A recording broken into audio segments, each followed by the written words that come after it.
Welcome to Funny, They Don't Look Jewish, where Judaism appears in the panels. Our purpose is to find characters, stories, and issues of comics that explore explicitly Jewish content.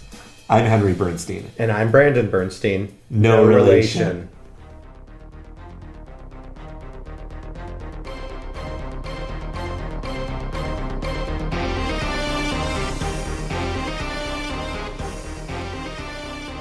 Hi, Brandon. Hey, Henry. How you doing? I'm good. We're back. We're back. We have returned. We had an amazing last couple episodes. I'm just so grateful that we were interviewed by Oi Chicago, Stephen Chapman. Shout out. Yeah, real great thanks. It was a really fun experience. And I was so impressed that I was able to distill that long conversation into an actual legible article that didn't take forever. Yeah, he had a lot of quotes and things, long rants from us, similar to the podcast, that he wrote beautifully into a nice little narrative, actually. Yeah, definitely. Yeah. So if you're listening and you don't know what we're talking about, we were interviewed by Oi Chicago. Just Google it, and or you can check out our Facebook or our Twitter, and you'll see a really nice article about Funny, They Don't Look Jewish. But today we are talking about a very, very special character in terms of Jewish superheroes. Yeah, arguably the most visible Jewish superhero in all of comics for a long period of time, one who is Jewish right from her very first appearance. And of course, Henry, we are talking about Catherine Kitty Pryde, aka Shadowcat from Marvel's Uncanny X-Men. Yeah, I'm very excited about this. As we've mentioned before, Marvel's sort of your thing and DC is sort of my thing. Last time we got to really get deep into the Batwoman story, and this is exciting to deal with Kitty. It's someone that I think people have asked us if we're going to talk about her. She's sort of right up there with the Thing in terms of Marvel's visible superheroes. So who is Kitty Pryde? Great question. So Kitty Pryde is the daughter of Carmen and Theresa Pryde, and she's from very close to us right now. We're recording here in Chicago, and she grew up in the suburbs in Deerfield, Illinois. Started out as a 13-year-old girl who was added to the X-Men, really as a desire by her creators to be sort of an entry point character. She's the POV person, this young girl coming to the X-Men, not really understanding, and she really becomes the reader surrogate for understanding this strange team of bizarre mutants. So Kitty Pryde first appears in Uncanny X-Men number 129, with a cover date of January 1980, so right at the very beginning of 1980, right in this new decade. And it's also right in the middle of the Dark Phoenix Saga, which is arguably the most famous X-Men story of all time, the most beloved X-Men story of all time. She appears in the middle of the story and officially joins the team in the epilogue of that very same storyline in Uncanny X-Men number 138, which was published in October 1980. So they did a really good job of seeding Kitty Pryde as this character who was going to be important and is going to sort of rise up into the ranks of the X-Men. Now here's what's fascinating about her for us to start with, Henry. As I said, Uncanny X-Men 129, her first appearance, in the third panel that she appears on the page, it's the first time we really get a good look at her, and right away we can see that Kitty is wearing a Star of David necklace, meaning that, right, we talked about the fact that the Thing, who's this iconic Jewish superhero now, wasn't revealed as Jewish until 2002. 22 years before this, right from day one, Kitty Pryde was a Jewish superhero. It was never a mystery. It never had to be revealed later. Decades before this was a common thing, and it's not even that common as we're discovering, but decades before we really dove into the religions of most superheroes, we knew that Kitty Pryde was Jewish. Yeah, and of course she's an original character created by Chris Claremont and John Byrne. Chris Claremont is Jewish, and he has talked about being Jewish many times. He famously spent time on a kibbutz. He is from both England and Chicago. So it's sort of no surprise that he created a character that's Jewish. And what's exciting about this is I actually got to talk to him in April at C2E2, Chicago's Comics and Entertainment Expo. And I had met him, Brandon and I had met him 2 years before and got him to sign some stuff. And I had said, I'm Jewish, so I really appreciate, the Judaism that you've written into your comics, and he sort of curmudgeonly didn't say anything, and I'm not sure that he's of the generation that sort of understands. In that Oi Chicago interview, we were talking how much we really are viewing this through a lens of representation, right. And I don't know if that language really resonates for him. Yeah, I don't think it did at all. And then when I talked to him last year, I was like, okay, he's here. I got to do something about this for the podcast. So I went up to him and I asked him, Mr. Claremont, I'm doing a podcast on Jewish content and comics. Could I ask you a couple questions? And he, very sternly said, if it's quick. And I asked him about Kitty, and then later asked him about Magneto, who we'll talk about more another time. And he gave me a very short answer, Kitty Pryde. So we'll give it a listen right now. Great. Why was it so important to have Kitty Pryde be explicitly Jewish character? It just seemed natural. How so? How was it natural? John gave the visual. The visual had a Star of David on it. I decided she's from Chicago. It all fell in place. A lot of things aren't the product of deep, dark thought. It's inspiration and instinct and, hey, this could be cool. Let's do it. Did it mean anything for you personally? Is it someone who identifies that way? I'd rather... Creating a good character is personal. All the ancillary responses, I leave to the readers. So as you can hear, he kind of blew me off a little bit and brushed off the idea that Kitty's Judaism was important. He said, that's the way John Byrne drew it, so that's how I wrote her.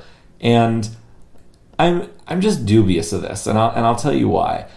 I think that Chris Claremont is Kitty Pryde. I think he has this name that you wouldn't necessarily associate with someone who is an out Jew. Someone Chris Claremont. It doesn't sound like the typical classic traditional Ashkenazi Jewish name. And Kitty Pryde, short for Catherine, also a traditionally Christian name. There's nothing necessarily Jewish about the name Pryde, although it's a cool name. Yeah, really cool name. And we'll talk about her name in a little bit. But I just thought like he's writing himself into it. That's just how I always imagined it. He kind of blew me off here.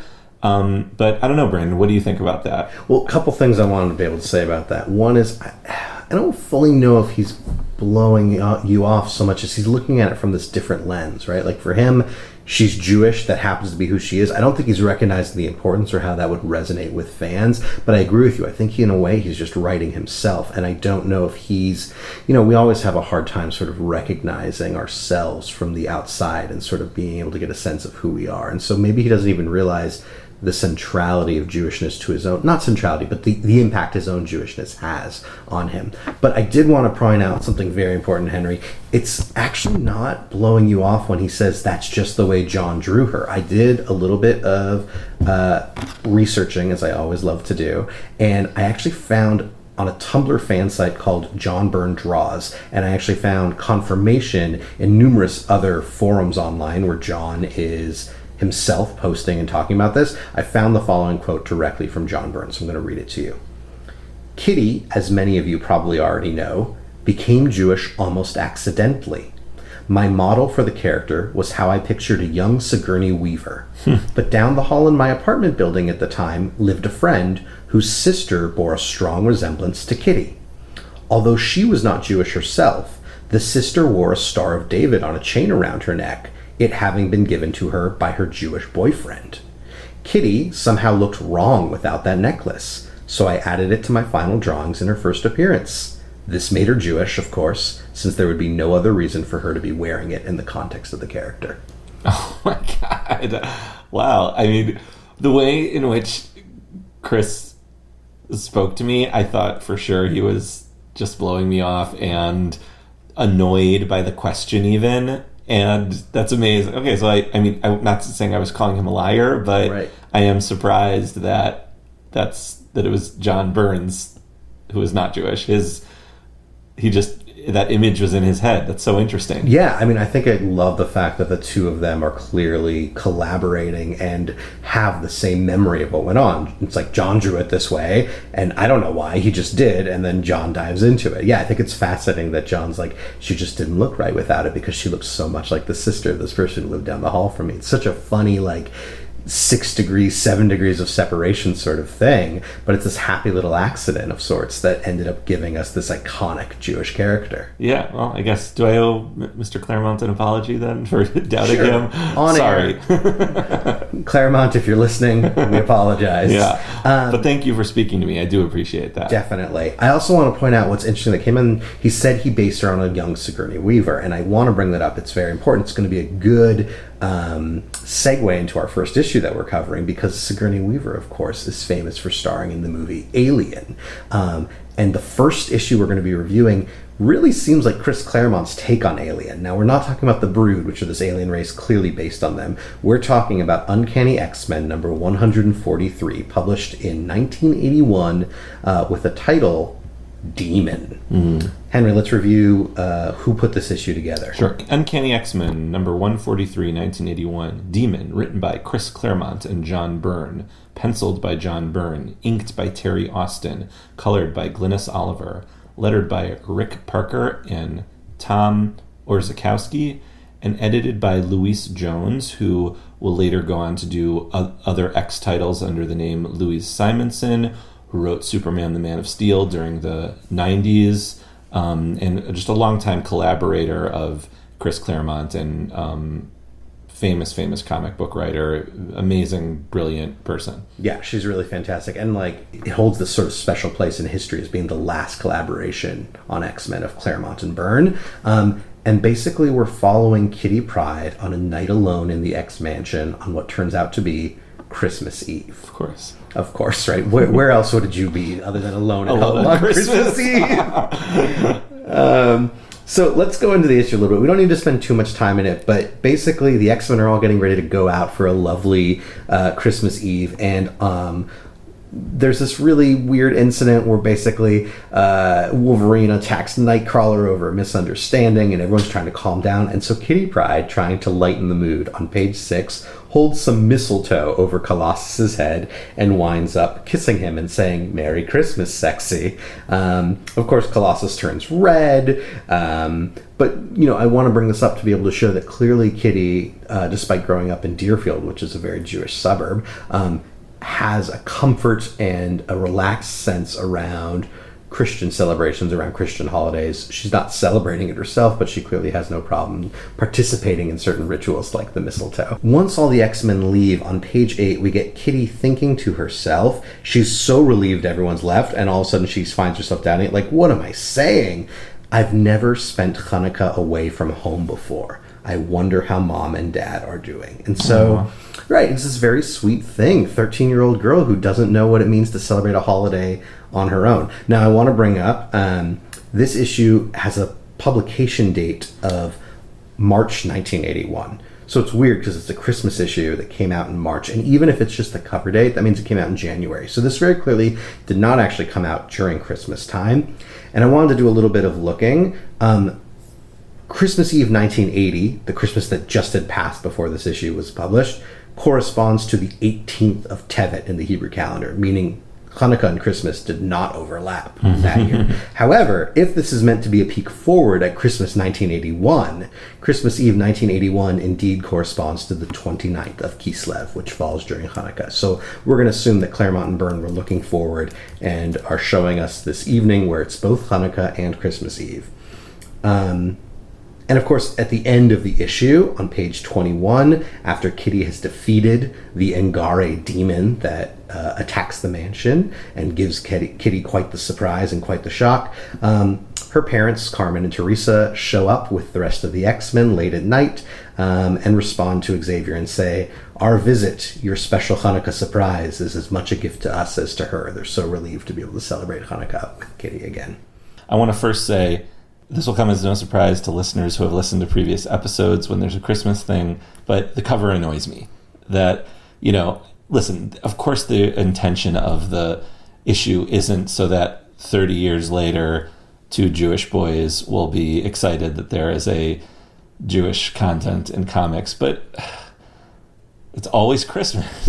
It's like, why is it always Christmas? And why is the one solo adventure of the one Jewish superhero have to be centered around Christmas? It just annoys me. That's all. It's just something that nitpicks at me. I mean, I think in this case, I think it's a plot device, because why else would the rest of the team be away? Because everyone else is celebrating Christmas. And the whole point of the issue, right, which we kind of talked about, is Kitty's alone in the mansion. This demon enters and it's attacking, and it's this whole story really proving that Kitty belongs in the X-Men because she can handle fighting this demon by herself. So I think, narratively, Christmas was convenient to give an excuse for everyone else to be gone. But I feel the pain of, why does it always have to be? It actually brings up a question for me, Henry. I think that I'm just coming up, I don't think this is real, but I'm going to throw this at you anyway. Is this low-key a Hanukkah story? And I'm going to lay out my evidence, okay? A demonic entity, the Angari demon, attacks the central home of the X-Men. Can we view the mansion as the temple? And a scared underdog, Kitty Pryde, perhaps one of the Maccabees, is fighting back, winning with her wits to overthrow this enemy that has defiled a sacred space. When the X-Men return home to the mansion, Wolverine notes that there are no lights on, which makes me think of Hanukkah and putting the lights on, and what happens when the temple is not purified. And the X-Men need to fix their home. Maybe they need to rededicate or repurify their home after all the danger. And on the final page, we get the narration: alone on Christmas Eve, Kitty Pryde underwent a rite of passage, a supreme test of her abilities, her intellect, her courage, herself. She passed. Which makes me think, is there a way? Is she sort of, taking it back and being a warrior fighting for her own cause in a certain way? In my head, I was like, this is low-key a Hanukkah story, or, given that she's 13, this was her ex-bat mitzvah. She's an ex-Maccabee at her ex-bat mitzvah. Yeah, I mean, that's great. Listen, if it weren't for you right now in this moment, that was beautifully said, by the way. Thank you. But if it weren't for you in this moment right now, I would give this 1 out of 4 Magen Davids for explicitly Jewish content, just because she's actually wearing a specifically right, and acknowledging that Hanukkah's important to her. I'm in agreement with you. I really think I'm reading into it, but that's part of the fun in having our own podcast. Should we move on to our next issue? Let's move on. Great. Uncanny X-Men number 159, published in 1982. We're talking about a story titled Night Screams. This is written by Chris Claremont, penciled by Bill Sienkiewicz, inked by Bob Wyacek, colored by Glynis Oliver, lettered by Rick Parker and Tom Orzechowski, and edited once again by Luis Jones, a.k.a. Louise Simonson, a.k.a. Wheezy, by the way. Louise is often called Wheezy. The X-Men come home to New York. They're holed up in a friend's apartment, and Kitty goes home to visit her family for the weekend. And while she goes home, Storm is quote-unquote mugged in an alley, and by who turns out to be Dracula. Dracula has attacked Storm. He is an eye on her. But Henry, Kitty goes home to visit her family for the weekend, and they're making a point of saying that it's Sunday when she returns, which makes me wonder, is she going home for Shabbos? I think she went home for Shabbos dinner with her family. I think that's amazing. That's awesome. It might just be she's technically in school with the X-Men. She's going home for a weekend, but I love the idea that she went home for Shabbos with her family. I mean, and that's a short. I mean, you're flying to New York to Chicago for the weekend. That's a short trip. I mean, so maybe she did just go home for Shabbos. Maybe it was someone's family member's bat mitzvah or something. Who knows what it was. But I love the idea that that's what she's doing. So Kitty returns to the X-Men, and Storm is not doing well because she is on her way to being vampirized, if that's a word. And on page 10, we see Kitty talking with Storm. And in their conversation, all of a sudden Storm pulls back in pain. And Kitty thinks to herself, the lamplight flashed on my Star of David, and Aurora flinched. Aversion to sunlight, to religious artifacts, anemia, dreams. This is ridiculous. What am I thinking? Of course, what Kitty's thinking is Storm becoming a vampire? And I love the idea that she just sort of acknowledges, it's not a cross, it's a religious artifact. That's enough to be able to do this. By By page 12, Storm has gone to Dracula. She is completely in his thrall. And Kitty bursts into the room hoping to save Storm, wielding a cross and going right at Dracula. Okay, I have to say, yeah, she is dressed like Indiana Jones. Yes, she is. I mean, she's a 13-year-old girl. She's having a great time going on an adventure. Yes, she's dressed like Indiana Jones. She leaps out with a cross. And Henry, how does Dracula respond to her? The cross? Wait, the very presence of that holy object should be anathema to me, yet it has absolutely no effect. Little fool, you have outsmarted yourself. The cross has no power over such as I if the wielder does not believe in it. You are no Christian, but a Hebrew! Right. And he, yells at her, which, Henry, how do you feel about, I kind of get it, he's Romanian, he's from ancient. He's ancient. Yeah. How do you feel about him calling her a Hebrew? So, it's one of those things, you see, when I saw it at first, I was like, is that anti-Semitic? Yeah.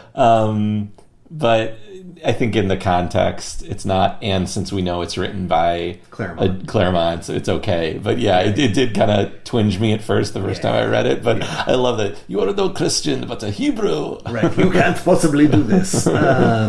So then Dracula lunges for Kitty's throat, puts his hand around her neck, and his hand starts burning as Kitty says, "Around my neck, my silver star of David. That's what stopped him. Thank God." Yeah, I love that she thanks God there. Right, because she has to, because Kitty, let's be honest, looking before this, it felt like Kitty was wearing it as maybe a cultural sign, and I don't know if there was much faith behind it. But the whole point of this issue, because shortly after this, Nightcrawler busts in, who is a devout Catholic. One day he becomes a priest, actually. Nightcrawler holds up a cross and Dracula is severely weakened. Mm-hmm. So this is very much about the idea that a religious object, when held by someone who believes in that religion, can harm Dracula.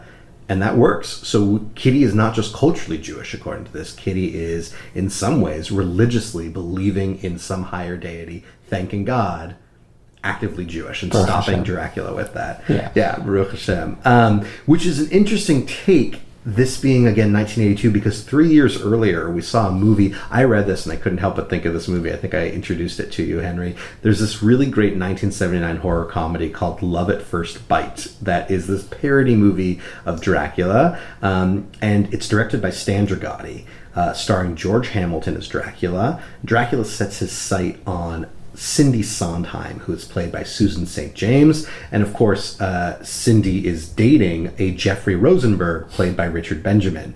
So Jeffrey Rosenberg introduces himself as the grandson of Van Helsing, who changed his name for, quote, professional reasons. It's is that a joke in that, basically, about the idea of a Jewish, or I guess the Jewish name is more helpful than the other name? It's really funny. Right. But there's this great scene when the three of them are out to dinner. Dracula, Cindy Sondheim, and Jeffrey Rosenberg. And Jeffrey keeps trying to sort of trick Dracula and weaken him and show that he's a vampire. And so he pulls out a necklace of garlic and things like that. And then Rosenberg is like, "Dracula, what do you think of this?" And pulls out a Star of David that has absolutely no effect. And I won't do justice, so we should just play the clip of how Dracula responds. Here it is. "You're getting to be a bore, Rosenberg." Von Helsing, Count Dracula. My grandfather was Dr. Fritz von Helsing. I changed my name to Rosenberg for professional reasons. He practiced in London. Is the name familiar to you? Von Helsing. I should have known. Your grandfather was a very wise man.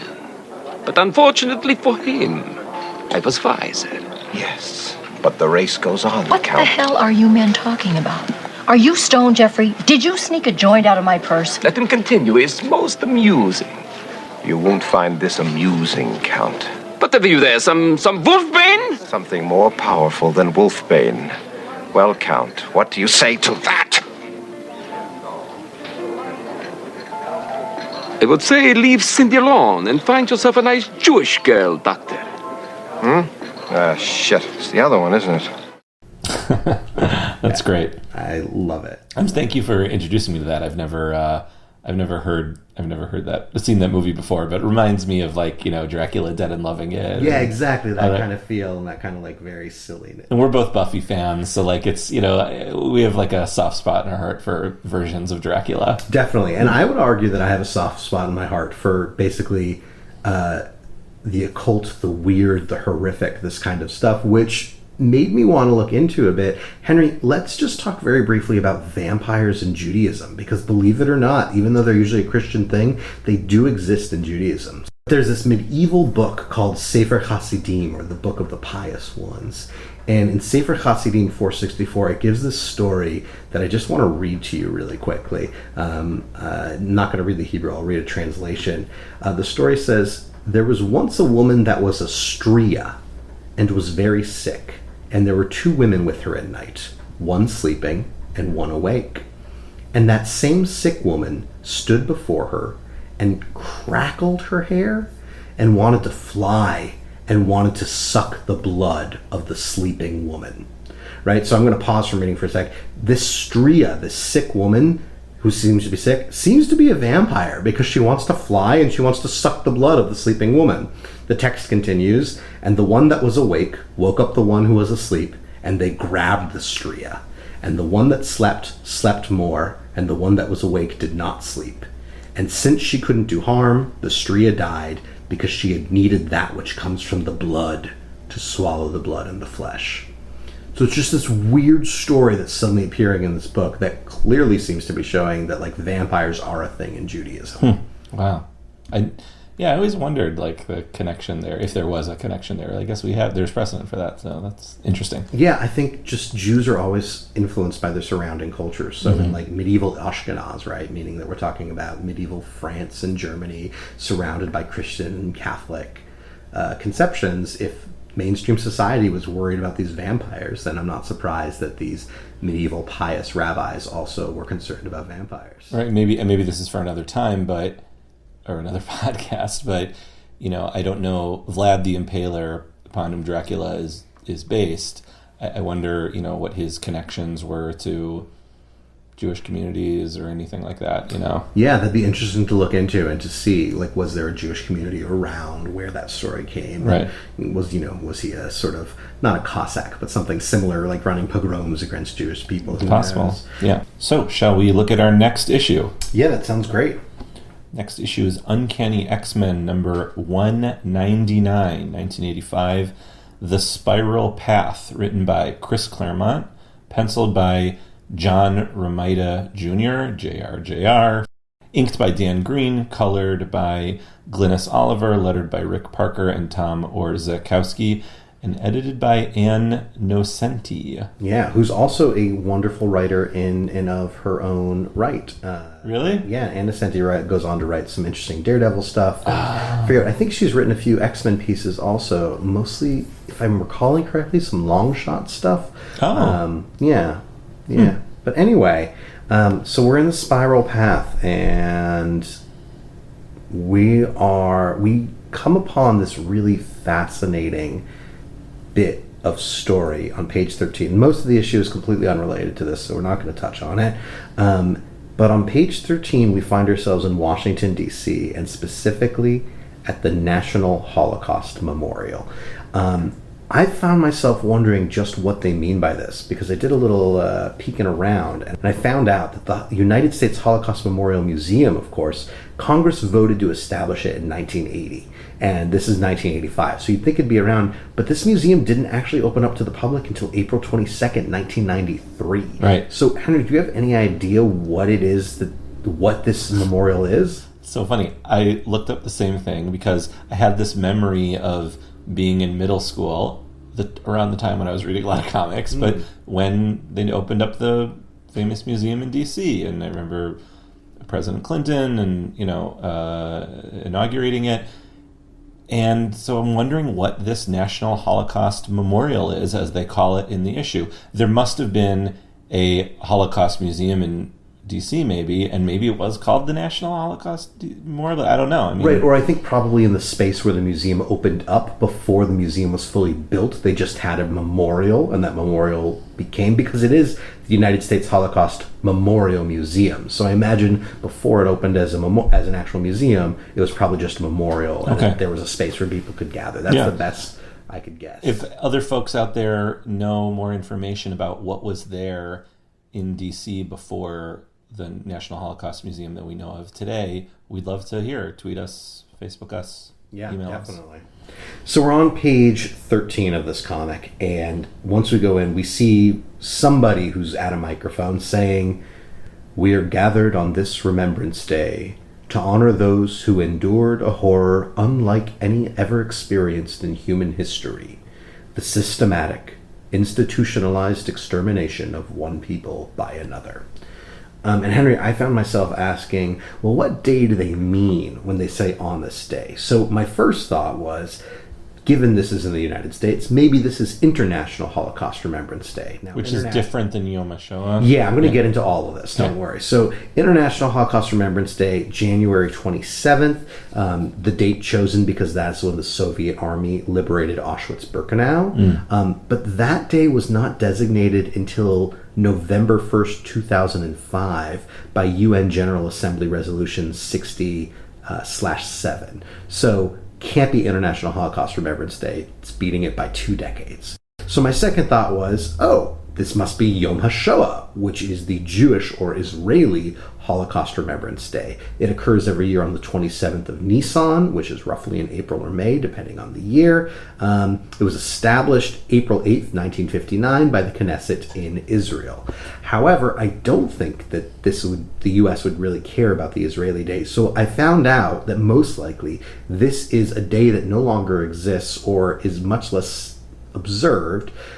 This is the Days of Remembrance of the Victims of the Holocaust, which actually came about as a joint resolution from the House of Representatives, Joint Resolution 1014, which designated April 28th and 29th, 1979, as these Days of Remembrance of the Victims of the Holocaust. The dates were specifically chosen to reflect the days on which American troops liberated Dachau. So I think that given this is 1985, it seems that throughout the 80s and into the 90s, DC and the US would observe the Days of Remembrance of the Victims on April 20th and 29th. And from what I could see, I think what we're about to see in this comic is the kind of thing that would happen on these days, that it would be a time of gathering for Holocaust survivors in the United States. I grew up going to Jewish day school, so, on Yom HaShoah, the whole day was devoted to that. And even the week leading up, we'd be learning about the Holocaust. But I have no recollection of another day. I didn't even know about International Holocaust Day till the internet. Right. Well, that's also when it started. 2005 was International Holocaust Remembrance Day. Right. So it's not too surprising. Right.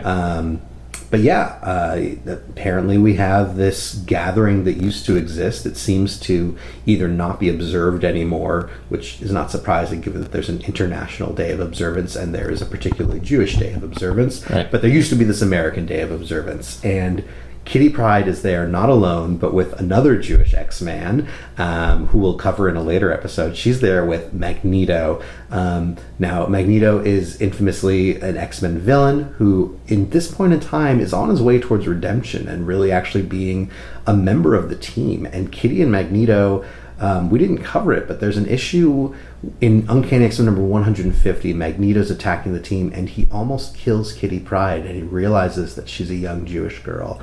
And he's sort of taken aback by what he did. And really, it's this Jewish connection that brings Magneto and Kitty Pryde together. And it's this really lovely thing to see as the two of them share this common bond. And Magneto is sort of guiding Kitty Pryde, who's very nervous. This is clearly her first time here, whereas Magneto has been to this observance before. And Magneto explains to Kitty that people present are either survivors or relatives of survivors. They're going to take turns going to the podium, saying the names of their relatives in hopes of reunion or hearing anybody who might say, "Oh, I knew that person. I can tell you what happened to them." Magneto is famously a survivor of the camps, and anyone who's seen, we just wrapped up the X-Men movies, but anyone who's seen the original X-Men movie from the year 2000, the opening scene is a teenage Magneto, Eric Lenscher, crushing the gates of Auschwitz with his magnetic powers. Right. And of course, that scene is more or less repeated or done in a different way in X-Men First Class, and a big story beat in that movie is Magneto hunting down Nazis later, which is amazing. I would watch an entire movie of Magneto hunting Nazis. It's really all Eric I want. Lensher, Nazi hunter. Yes, exactly, exactly. Yeah. So this is a key part of Magneto's character and who he is. And we brought up earlier the fact that Pryde is kind of an interesting, not necessarily Jewish name.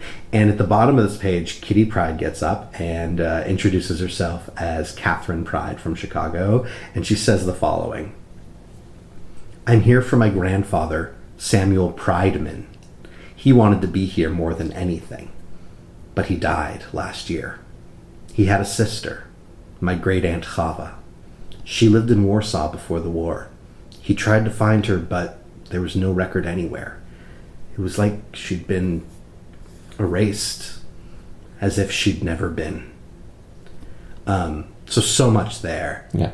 Let's just start with the light stuff, which is Kitty Pryde's family's original last name was Prydeman, and they shortened it when they came to America. Okay, I mean, there it is. Right. That answers the question. Totally. Well, and it's just so funny. You just add men to the end, and all of a sudden, Prydeman, I'm like, I don't think I've actually heard that last name, but I'm like, oh, sounds more Jewish. Right. Or could have been Pridestein or Prydeberg.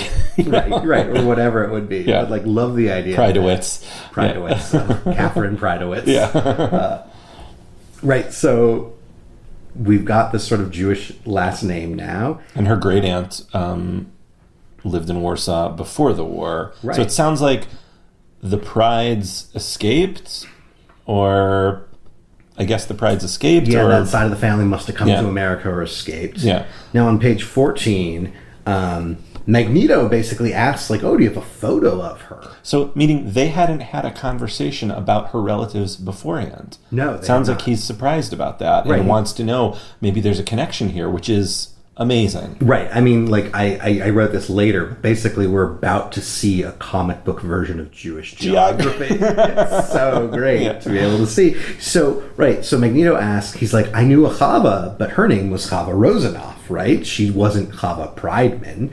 And he knew her in Auschwitz. Yeah. Oh, and here's the answer to our question. When he asks her, Kitty says she was just a kid when Grandpa emigrated to the United States. So his side of the family got out. She was a kid. And then all of a sudden, Magneto and Kitty are approached by this lovely couple, Ruth and David Schulman, that pop up and they recognize Magneto. And I can't believe it's you. How are you? David starts talking to Kitty. And they actually say, we knew your aunt. We knew Chava. And she is Chava Rosenoff. She ended up marrying a guy, and Rosenoff became her last name. And we were in the resistance. After the Warsaw Ghetto Uprising, we were all sent to Auschwitz. She died there. And they all survived. And she says, we would have too, if not for this scoundrel. He'd been at the cursed place from the very start. He saved many of us.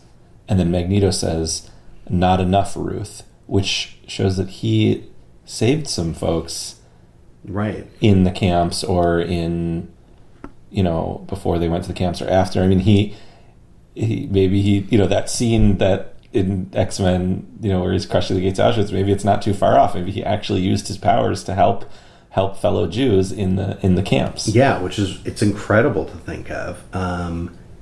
You tried, my friend. You gave us the courage and strength to endure. This is important because this is the number one villain of the X-Men.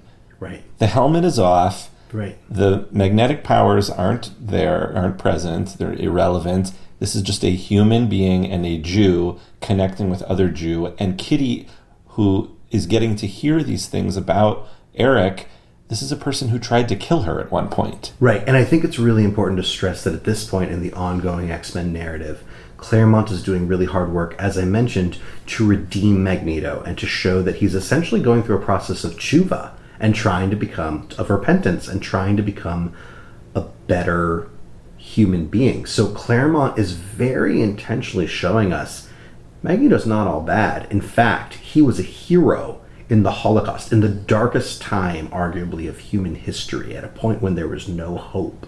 Magneto was saving lives and was doing he's adding these wrinkles of nuance to Magneto's character, and I love it because it's not showing look at this villainous evil Jew that survived the Holocaust and became bitter because of it. It's valorizing Magneto and sort of showing especially the humility he shows, right? I didn't save enough. I'm not really a hero. Let's actually read that, if you don't mind. You can go ahead and be Magneto. So Kitty Pryde looks to Magneto right after learning all this and says, "You were a hero?" Hardly. In those days, heroism meant holding onto one's humanity while the Nazis tried their best to turn us into animals. The way to defeat them, was to lie, to hold on to hope no matter what. Believe me, Kitty, I was no one special. If I am a hero, then so is every other man and woman who survived. You know, I think here, where I sort of thought that Claremont was Kitty earlier, here I think he's Eric. I think, you know, he's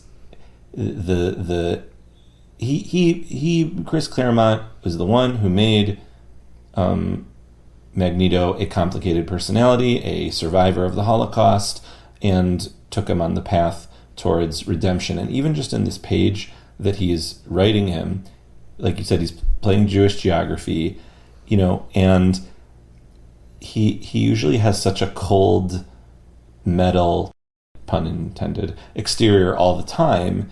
But here, his guard is completely broken down when he's seeing his landsman. He's just like a regular. I've never seen Magneto like this and since, because even when he's talking about his Judaism, it's always about the Holocaust, and it's usually with anger and fire. Right. It's like the reason he became a villain. But here, he says in that previous panel, he says, "Ruth, David," and then that sweet old man says, "I'm David Schulman." You know, it's just like it's like they could be at Kiddush, you know. Totally. Right. I mean, again, it's just Jewish geography on the page, and it's sort of the connections that happen, and, you know, Magneto and Kitty getting to learn more about that surprise that happens when you discover, right, that like two people you know and didn't realize knew each other, and like how you know them, right? Like all the connections just sort of help you, like, oh, I didn't know you went to camp with that person. Tell me about your time at camp, or whatever it might be. Right. And that happens a lot when survivors meet each other. One of the first questions they ask after they find out where they were, "Oh, did you know so-and-so?" And often they do. Yeah. I have a friend who always theorized that this like goes back to our tribal identity as Jews, going back to the 12 tribes. Like, we're always trying to figure out, like, how do I know this person and how do they fit into the tribal network, the sort of thing. Like, who do you know? How can I fit you in? Okay, cool. This is our relationship to each other. And he thinks it goes all the way back to our biblical roots. Interesting. It's an interesting idea. I like that theory. I want to say, so at that panel where Kitty says, "You were a hero," and he says, "Believe me, Kitty, I was no one special," that's the end of this Jewish story, because the villain Mystique interrupts and the Brotherhood of Evil Mutants come in. And I have to say, I know that this is a comic book, and I know that this is an X-Men comic book, and I know that the X-Men have to fight bad guys in order to make it an X-Men comic book, but this really annoyed me. It felt like this conversation was cut short.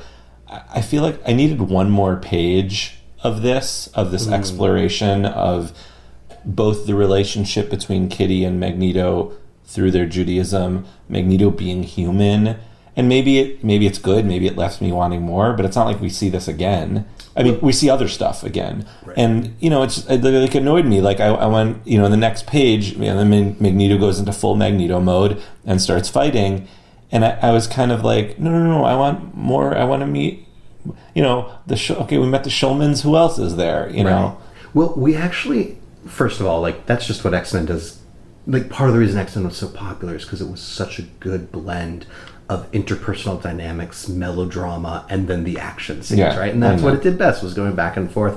I actually want to point out, there's a tiny bit more of the Jewish story in this issue. Let's just walk through it. Please. At the bottom of the panel, when Mystique reveals that she's been in hiding all this time, she does essentially say Magneto is as bad as the Nazis. Yes. Right? Yeah. Which is a really strong attack. She says, "And what, pray tell, would your doting admirers say, Magneto, if they knew the truth? That you've become one of the most feared criminals on the earth, a man as cruel and heartless and full of hate as any Nazi ever born." And it just reads really differently in 2019. I don't want to get too deep at all into Israel issues, but it's just, calling someone who's Jewish as bad as a Nazi. It stings in a certain way that's, I think, a little worse now than when it was originally intended. And he is a villain, and he has killed a lot of people canonically in the comics, a lot of humans, right, and even some mutants who fought against him.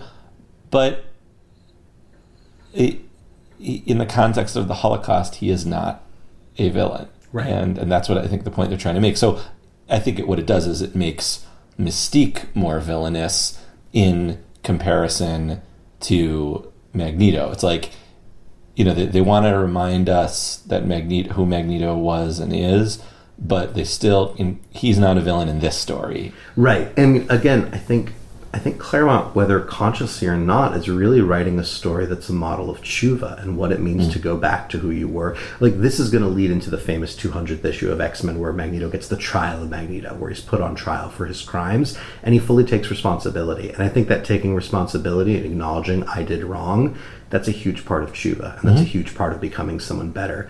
And it's going to lead to Magneto becoming part of the X-Men and headmaster of the Academy for the New Mutants, which is really, again, Magneto trying to walk a more just path and trying to do tshuva. So that's going to be really lovely. Let's move back to Kitty Pryde, though. On page 16, at the top of the page, Kitty says to Magneto, "Let's scram. This is like hollowed ground. We can't fight here, and there's too much risk of hurting innocent people."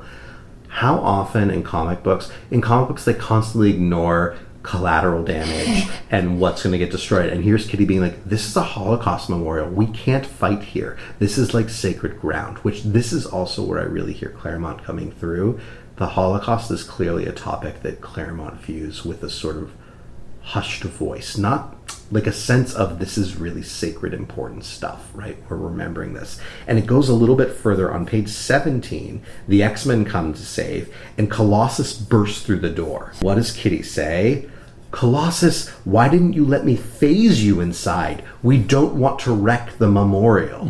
And I just really love that, even as we're getting into, right, like, you wanted a little bit more of that page of Jewish geography, and we didn't get that, but as we transition to full-blown superhero battle, I love the fact that Kitty Pryde is almost tearfully being like, no, we can't fight. This is a Holocaust memorial. We don't wreck it, X-Men. Don't wreck it, Brotherhood. This is a sacred place. And You appreciate that. I appreciate that a lot. It's a very tiny little beat, but it's important nonetheless. And and we see that in superhero comics. Yeah, there's two things. There's the fighting on the streets of Metropolis through office buildings, which has like both comedic beats and like wanton destruction, and you're like, right. What, are people getting killed here or what? Right. And there's that thing where superheroes will take the fight elsewhere, to a remote desert, or so no one gets hurt, or to the moon or something, right? So it's interesting that Kitty is you don't really hear much discussion about it usually. It's just Kitty's playing that out, but right. Dafka specifically because this is a Holocaust memorial. It's, right. Like you said, sacred ground. And I think that subject is sacred ground for Claremont. That's going to do it for our exploration on Kitty through Claremont's eyes. In the next episode, we'll be looking at 3 more stories. And I think throughout history, X-Men history, like you said, there are those little notes here and there. I think obviously this 3rd issue is the most explicitly Jewish. It does kind of sting a little bit that the two, and we talked about this previously, both in our conversation and on air, that it stings a little bit when the two associations with Judaism in pop culture are Hanukkah and the Holocaust. And really, like this Kitty stuff in these first few issues we've seen, that's really what we get. With one exception. So that kind of stings a little bit, but thankfully change is coming. And in next episode, although we will have a Hanukkah issue, we're going to be looking at 2 very different takes on Jewish content in the comic book. We're going to be looking at more Jewish rituals. We're going to be looking at pride and Jewish identity. I am so excited for us to continue this conversation next time, Henry. Me too. Thanks, Brandon. No problem. Thank you. And so, saying goodbye for now, I'm Brandon Bernstein. I'm Henry Bernstein. No relation.